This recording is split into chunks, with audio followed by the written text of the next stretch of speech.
Every website can be split up into two parts, the front end and the back end.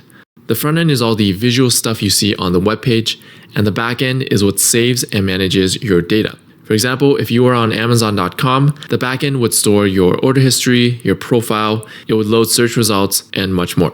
In this video, we're going to take a look at the technologies that are used in the back end of a website, and in another video, we explore the front end technologies. As an example, let's say that we're on Amazon.com and we do some shopping, and now we're ready to make an order. When I click place order, what happens? We're going to start from the ground up. Any computer that's connected to the internet, including your computer and my computer, can send a message across the internet to another computer that's also connected to the internet. So to simplify things, Amazon has a computer in their office building somewhere, and our computer is going to send a message containing our order to that Amazon computer. In this scenario, the computer that is sending the message is called the client, and the computer that is receiving the message is called the server. But before this happens, computers, they can't receive messages from the internet by default. We have to program them to be able to receive messages. To do that, we need a backend programming language. Almost every programming language has a feature that turns a computer into a server and allows it to receive messages.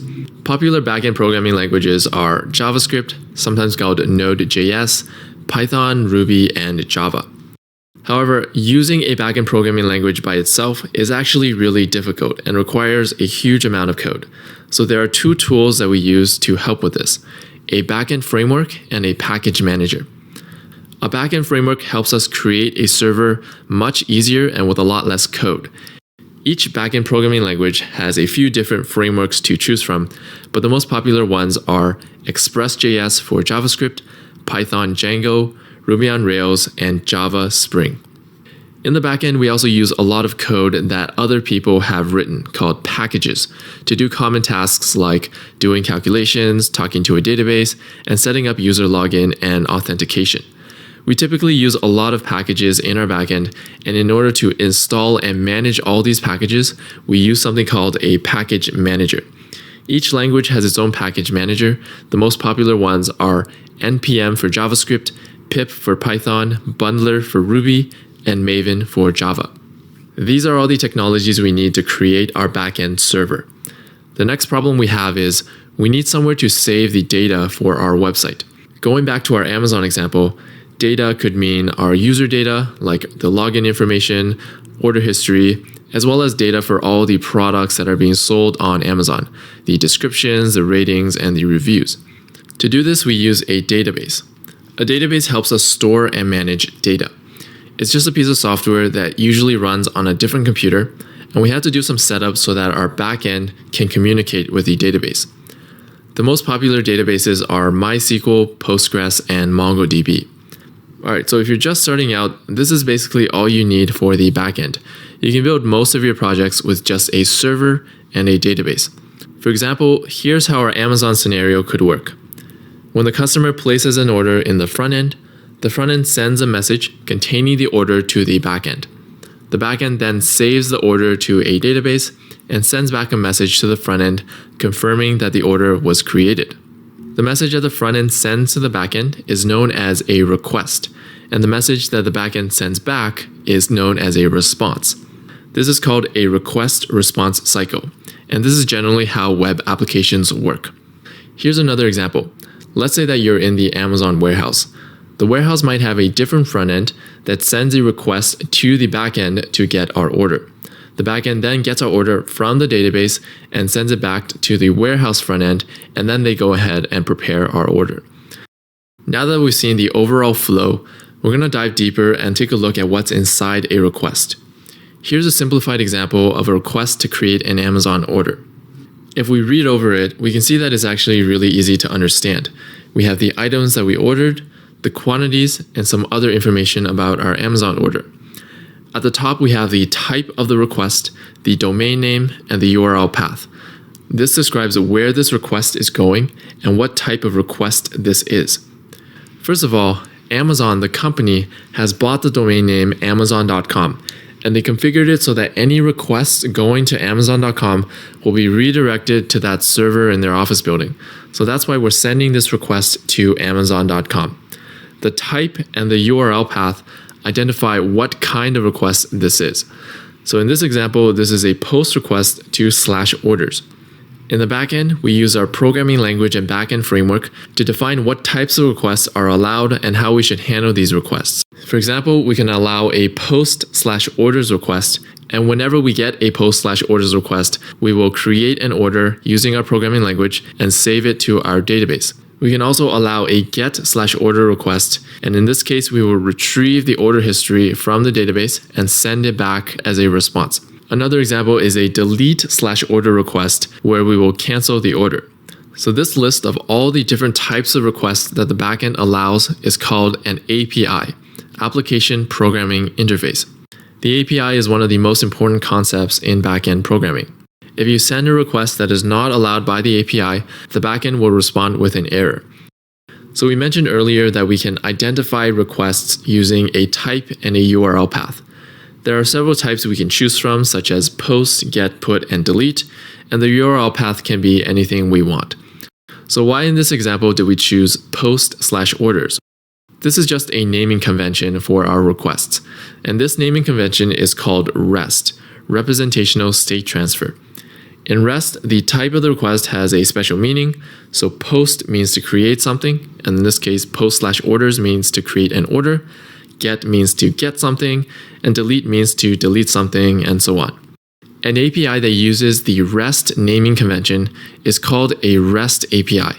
REST is the most common convention that we use for our APIs, but there are several other conventions that we could use. One of them is called GraphQL, which uses post/GraphQL for all of our requests, and another one is called RPC, which uses post and a more detailed URL path like post/create order or post/get order history. So that is what a request is, what an API is, and what REST means. Now let's talk about infrastructure. Nowadays, instead of companies purchasing their own computers to run their websites, they rent computers from a cloud computing company. The biggest cloud computing companies are AWS, Amazon Web Services, GCP, Google Cloud Platform, and Microsoft Azure. The basic idea of cloud computing is you're renting a bunch of computers. This is also known as IaaS, Infrastructure as a Service.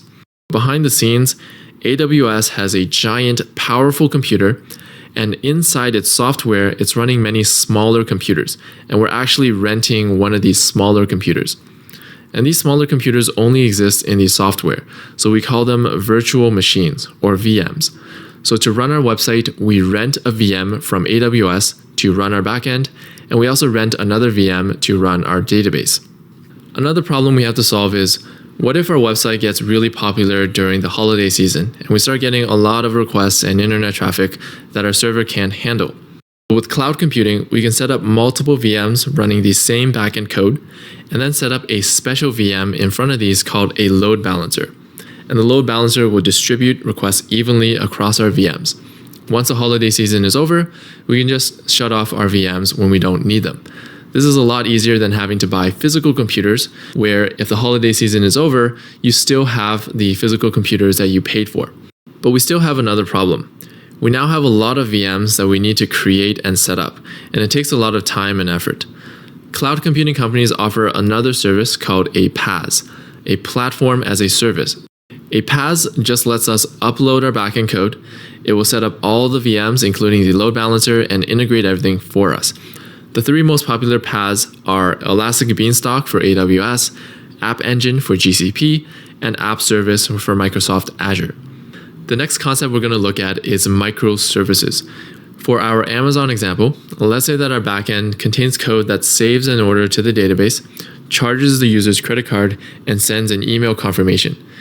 In the real world, this backend can be millions of lines of code, so we split this up into 3 code bases. Then each of these code bases will have their own backend, each with a load balancer, and sometimes their own database. Then when we need to send an email, our orders backend will send a request to the email backend, which will send the email. So splitting up our backend into separate backends like this is called microservices, and it helps keep our code base smaller and more focused. Each microservice does not have to use the same programming language and database. One microservice can be using JavaScript and MongoDB, while another microservice can be using Python and MySQL. Now, to make this even easier, there are companies out there like Twilio who have already created an email service. So Twilio provides a backend and an API for sending emails. So instead of us creating our own email microservice, our backend can just send requests to Twilio's backend. When a company provides a backend and an API that outside applications can use, this is called a SaaS, software as a service. Pretty much everything you do in the backend that's complicated, there's probably a SaaS company out there that already provides that service, and you can just use that service instead of building your own microservice. So these three concepts we just looked at, infrastructure as a service, platforms as a service, and software as a service, are the three foundations of cloud computing. These days, most companies use cloud computing to run the backend for their websites instead of buying and managing physical servers themselves. In this last section, I want to introduce some additional technologies you might see in the backend. Previously, we mentioned the databases MySQL, Postgres, and MongoDB. These are sometimes called primary databases because they're the main database that our website uses. Generally, we start our backend with a server and a primary database, and then bring in these additional technologies if we need to. If we allow our users to upload images, a primary database is not good for storing images, so we would use a blob store like AWS S3 and a CDN like CloudFront to store and load user-uploaded images. If we want to allow text search, primary databases are very slow at text search, so we would bring in a search database like Elasticsearch. If our website is getting a lot of traffic and we need to take some stress off our primary database, we would add a cache like Redis to improve performance. If we want to do data science, we don't want to do the data analysis using our primary database. It's busy running our website. So we would copy all of our data into an analytical database like Snowflake, which is really good for doing data science on the side. If you want to schedule a task for later, for example, Amazon might want to email their users before their Amazon Prime subscription renews, we would use a job queue like RabbitMQ to schedule this task for the future. And there's a bunch more technologies like these out there that are made to solve specific problems. So these are all the backend technologies that we covered in this video. If you're just starting out, you mostly just need to know how to use cloud computing, a backend framework, and a primary database. These other technologies are things that you may or may not use. You would add them to your backend depending on what kind of website and features you're trying to make.